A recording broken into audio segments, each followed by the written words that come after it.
لله ملك السماوات والأرض وإلى الله المصير.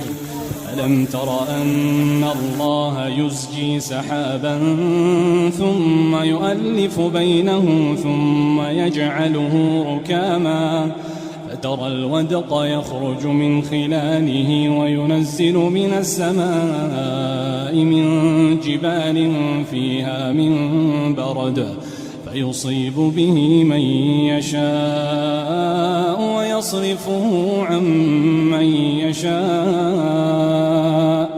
يكاد سنا برقه يذهب بالأبصار يقلب الله الليل والنهار